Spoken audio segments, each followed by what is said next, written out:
सभी का स्वागत है न्यूज टाइम में। सबसे पहले नजर हेडलाइन पर। हरियाणा बीजेपी वार्ड पार्षद का सिंबल पर नहीं लड़ेगी चुनाव, बग्गियों के डर से लिया फैसला। जाट आरक्षण आंदोलन हिंसा, 14 लोग 9 साल बाद हुए बरी। भाजपा को होली से पहले मिलेगा नया राष्ट्रीय अध्यक्ष, दक्षिण भारत से हो सकता है नया नाम। मणिपुर में राष्ट्रपति शासन लागू, 9 फरवरी को मुख्यमंत्री ने दिया इस्तीफा। हरियाणा बीजेपी नेता के घर 17 घंटे चली रेड, ईडी ने कैश, विदेशी शराब और ज्वेलरी की जब्त। हरियाणा बीजेपी अध्यक्ष पर गैंगरेप केस, पुलिस जांच में खुलासा, पूर्व भाजपा सांसद की थी साजिश। राहुल केजरीवाल से मिले आदित्य ठाकरे, बोले चुनाव फेयर नहीं, हमें साथ रहना होगा। शोकॉज नोटिस के बाद भी अनिल विज के तेवर बरकरार, चीफ इंजीनियर को किया सस्पेंड। मणिपुर में सीआरपीएफ जवान ने साथियों पर की फायरिंग, 3 की मौत, खुद भी किया सुसाइड। बीबीसी को दिए इंटरव्यू में बोले पूर्व सीजीआई चंद्रचूड़, कहा आर्टिकल 370 को खत्म होना ही था। अब खबरें विस्तार से। नगर निकाय चुनावों में टिकट चाहने वालों की भारी संख्या को देखते हुए भाजपा ने हरियाणा में 1 दर्जन से अधिक नगर निगम समितियों में वार्ड पार्षद में पार्टी के चुनाव चिन्ह पर चुनाव न लड़ने का फैसला किया है। यह कदम स्थानीय पार्टी इकाइयों की सिफारिश के बाद उठाया गया है।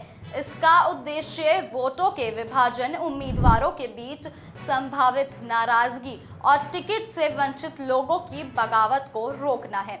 8 नगर निगमों, 4 नगर परिषदों और 21 नगर समितियों के लिए चुनाव 2 मार्च को निर्धारित है, जबकि मतदाता सूची को अंतिम रूप देने में देरी के कारण पानीपत में मतदान 9 मार्च को होगा। पार्टी सूत्रों ने खुलासा किया कि यह निर्णय छोटे वार्ड में उम्मीदवारों की बड़ी संख्या के कारण लिया गया, जिससे पार्टी के भीतर प्रतिस्पर्धा बढ़ गई। स्थानीय इकाइयों ने कोर कमेटी को बताया था। दिल्ली में हाल ही में हुई बैठक में इन समितियों में ज्यादातर लड़ाई भाजपा कार्यकर्ताओं के बीच थी, जो सभी पार्टी टिकट के लिए होड़ कर रहे थे। पार्टी के एक वरिष्ठ नेता ने बताया, एक वफादार कार्यकर्ता को दूसरे से अलग करने के जोखिम के बजाय हमने पार्टी के चुनाव चिन्ह पर चुनाव न लड़ने का फैसला किया। हालांकि कुछ नेताओं ने पार्टी के चुनाव चिन्ह पर ही चुनाव लड़ने का समर्थन किया। इस पर पुनिया ने स्पष्ट किया, जहां भाजपा कार्यकर्ताओं के बीच कोई मुकाबला नहीं है, वहां उम्मीदवारों को पार्टी चिन्ह का उपयोग करने की अनुमति दी जाएगी। स्थानीय इकाइयां अंतिम निर्णय लेंगी। भाजपा के प्रदेश अध्यक्ष मोहन लाल बडौली ने इन चुनावों की अनूठी प्रकृति पर प्रकाश डालते हुए कहा, ये वार्ड छोटे हैं जिनमें लगभग 50,000 मतदाता है और यहाँ चुनाव अक्सर पारिवारिक मामला होता है, इसलिए हम सीधे तौर पर इसमें शामिल नहीं होना पसंद करते हैं। हरियाणा में जाट आरक्षण के आंदोलन के दौरान हिंसा में आरोपी बनाए गए एक ही गांव के 14 लोग 9 साल बाद कोर्ट से बरी कर दिए। जींद में अतिरिक्त मुख्य न्यायिका दंडाधिकारी पूजा सिंगला ACJM की कोर्ट ने यह फैसला दिया। इन लोगों ने साल 2016 से लेकर साल 2025 के बीच 9 साल में 56 बार पेशी भुगती। 97वीं बार में कोर्ट ने उन्हें बरी कर दिया, मगर केस में आरोपी बनाने से कुछ युवाओं की पढ़ाई से लेकर करियर की उम्मीद तक चौपट हो गई। हिंसा को लेकर 103 लोगों पर केस दर्ज किए गए थे। इनमें से 90 से ज्यादा लोग पहले बरी हो चुके हैं। फरवरी 2016 में जब जाट आरक्षण आंदोलन भड़का था, तो रोहतक, झज्जर, सोनीपत, पानीपत, जींद में कई जगह हिंसा हुई। युवकों ने बताया कि केस लगने के बाद उन्हें इन 9 सालों में काफी परेशानी झेलनी पड़ी। हर दूसरे तीसरे माह कोर्ट की पेशी पर आना पड़ता था, इसलिए दिल्ली गुरुग्राम से ज्यादा दूर नौकरी के लिए भी नहीं जा पाए। पेशियों पर आने जाने से जरूर पैसे खर्च हुए, लेकिन केस फ्री में लड़ा गया। भाजपा के राष्ट्रीय अध्यक्ष की चुनाव प्रक्रिया की शुरुआत मार्च से पहले हफ्ते तक शुरू हो जाएगी। होली 14 मार्च से पहले पार्टी को नया राष्ट्रीय अध्यक्ष मिल जाएगा। इस बार राष्ट्रीय अध्यक्ष के लिए दक्षिण भारत से किसी नेता के नाम पर सहमति बन सकती है, क्योंकि भाजपा का फोकस अब दक्षिण राज्यों पर है। फरवरी के आखिरी तक 18 राज्यों के प्रदेश अध्यक्षों के चयन की प्रक्रिया पूरी होते ही राष्ट्रीय अध्यक्ष के लिए चुनाव कार्यक्रम घोषित होगा। भाजपा संविधान के मुताबिक राष्ट्रीय अध्यक्ष का चुनाव तभी कराया जा सकता है जब देश के कम से कम आधे राज्यों के प्रदेश अध्यक्षों के चुनाव हो जाएं। पार्टी के एक नेता के मुताबिक मौजूदा राष्ट्रीय अध्यक्ष जेपी नड्डा को एक और कार्यकाल देने की जगह पार्टी नया राष्ट्रीय अध्यक्ष चुनेगी। हालांकि भाजपा संविधान के मुताबिक राष्ट्रीय अध्यक्ष के लिए कोई व्यक्ति लगातार 2 टर्म के लिए चुना जा सकता है। इस लिहाज से नड्डा तकनीकी रूप से राष्ट्रीय अध्यक्ष बनने की योग्यता रखते हैं, लेकिन सूत्रों का कहना है कि उन्हें दोबारा अध्यक्ष बनने की जगह किसी नए व्यक्ति को यह जिम्मेदारी देने की बात कही है। इस बार राष्ट्रीय अध्यक्ष के लिए दक्षिण भारत से किसी नेता के नाम पर सहमति बनाने का विचार है, क्योंकि भाजपा का फोकस अब दक्षिण राज्यों पर है। 20 साल से वहां से कोई राष्ट्रीय अध्यक्ष नहीं बना है। 2002 से 2004 के बीच वेंकैया नायडू आखिरी थे। इस पर आरएसएस वह अनुपांशिक संगठनों से भी चर्चा हो चुकी है। गुरुवार को केंद्र सरकार ने मणिपुर में लगा दिया राष्ट्रीय शासन। 9 फरवरी को मुख्यमंत्री बीरेंद्र सिंह ने अपना इस्तीफा गवर्नर को सौंप दिया था। राज्य में 21 महीनों से जारी जातीय हिंसा के चलते 300 से ज्यादा मौतें हो चुकी हैं। इसी के चलते बीरेंद्र सिंह पर इस्तीफे का काफी दबाव था। विपक्षी पार्टियां भी लगातार एनडीए से इस मुद्दे पर सवाल पूछ रही थी। आईटीएलएफ ने कहा कि उनकी मांग अलग प्रशासन की है। आईटीएलएफ के प्रवक्ता गिंजा वुलजोंग ने कहा कि बीरेंद्र सिंह ने मणिपुर विधानसभा में अविश्वास प्रस्ताव में हार के डर से इस्तीफा दिया है। हाल ही में उनका एक ऑडियो टेप लीक हुआ था, जिसका संज्ञान सुप्रीम कोर्ट ने लिया है। ऐसे में अब भाजपा के लिए भी उन्हें बचाना मुश्किल लग रहा है। पानीपत शहर के मॉडल टाउन में बीजेपी के वरिष्ठ नेता नीति सेन भाटिया के आवास पर एनफोर्समेंट डायरेक्टर ईडी की करीब 17.5 घंटे तक रेड चली। टीम गुरुवार सुबह करीब 7 से 7:30 बजे के बीच घर पहुंची, जो कि रात 12:20 पर आवास से निकली।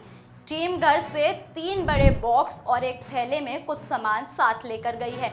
अभी इसका पता नहीं चल पाया है कि सामान क्या था। सूत्रों के मुताबिक पता चला है कि जिस अलमारी को कारीगर को बुलाकर खुलवाया गया था, उसमें से ज्वेलरी के 50 से 60 खाली डब्बे और 6 लाख रुपए कैश मिला था। टीम ने नेता से पूछा कि ये ज्वेलरी के डिब्बे खाली क्यों हैं, आभूषण कहाँ हैं। इस पर संतोषजनक जवाब नहीं मिला। इसके अलावा टीम को घर से विदेशी शराब मिली है। टीम घर की हर चीज के ओरिजिनल दस्तावेजों की फोटोकॉपी भी कर ले गई है। वहीं घर के अंदर 5 लग्जरी गाड़ियां खड़ी मिली, जिनमें से 2 नई फॉर्च्यूनर, 2 मर्सिडीज वह एक डिफेंडर गाड़ी शामिल है। इनकी भी जानकारी जुटाई गई है। घर के बाहर 2 गाड़ियां रूटीन में चलने की थी। पूछताछ में पता लगा कि घर पर 5 नौकर है। काफी संख्या में घर में एसी भी लगे हुए हैं। वहीं इस बारे में करनाल से पूर्व सांसद संजय भाटिया ने कहा कि टीम का ये रूटीन चेकअप है। परिवार को भी कोई दिक्कत नहीं आई। उनके पास जो जानकारी है उस हिसाब से वे पड़ताल कर रहे हैं। उन्होंने बहुत ईमानदारी से काम किया है। हरियाणा बीजेपी अध्यक्ष Mohanlal Badoli singer Rocky Mittal gangrape case में भाजपा के पूर्व सांसद का भी नाम सामने आया है। हनी ट्रैप केस में अरेस्ट सोनीपत के भाजपा नेता अमित बिंडल ने दावा किया कि कसौली गैंगरेप केस के पीछे पूर्व सांसद हैं, जिनके कहने पर उसने महिला को केस दर्ज कराने का दावा बनाया। इसके लिए उसे 50 लाख का लालच दिया। बिंडल ने यह भी कहा कि भाजपा के ही कई नेता इस मामले को उलझा रहे हैं। बडौली के खिलाफ महिलाओं के प्रदर्शन के पीछे भी यही नेता हैं। बिंडल का दावा है कि बडौली को अध्यक्ष पद से हटाने के लिए यह पूरा खेल रचा गया। वे हाई कोर्ट जाने वाले थे, लेकिन उससे पहले ही रॉकी मित्तल को भनक लग गई और उसने हनी ट्रैप का केस दर्ज करा दिया, जिसमें वे गिरफ्तार हो गए। हनी ट्रैप केस की जांच से जुड़े एक अधिकारी ने नाम ना छापने की शर्त पर इन खुलासों की पुष्टि की। बता दें कि बडौली और रॉकी मित्तल पर दिल्ली की महिला ने गैंगरेप का आरोप लगाया था। उसने कसौली में रोज कमॉन होटल में 3 जुलाई 2023 को गैंगरेप की बात कही, लेकिन इसकी शिकायत 13 दिसंबर 2024 को की, जब बडौली को दूसरी बार अध्यक्ष बनाने की तैयारी थी। तो यह एफआईआर वायरल कर दी गई। शिवसेना यूबीटी नेता आदित्य ठाकरे ने दिल्ली दौरे के दौरान गुरुवार को राहुल गांधी और केजरीवाल से मुलाकात की। उन्होंने आरोप लगाए कि इलेक्शन अब फेयर और निष्पक्ष नहीं रहे। साथ ही साथ विपक्षी सांसदों को उनके अगले कदम के बारे में सोचना चाहिए। उन्होंने दिल्ली चुनाव को लेकर कहा कि भाजपा को चुनाव आयोग का आशीर्वाद था, इसी वजह से वे दिल्ली में जीती है। चुनाव आयोग ने लोगों से वोट डालने का अधिकार छीना है। आदित्य ठाकरे ने चुनाव आयोग पर महाराष्ट्र, हरियाणा, ओडिशा और दिल्ली सहित कई राज्यों में मतदाता सूचियों में बड़े पैमाने पर हेराफेरी करने का आरोप लगाया है। साथ ही इंडिया गठबंधन को लेकर कहा कि उनका नेतृत्व संयुक्त है। यह अहंकार या किसी के लाभ की लड़ाई नहीं है, बल्कि देश के भविष्य की लड़ाई है। हरियाणा के कैबिनेट मंत्री अनिल विज शोकॉज नोटिस के बाद भी एक्शन मोड में हैं। उन्होंने हरियाणा विद्युत प्रसारण निगम लिमिटेड के चीफ इंजीनियर अनिल कुमार को सस्पेंड कर दिया है।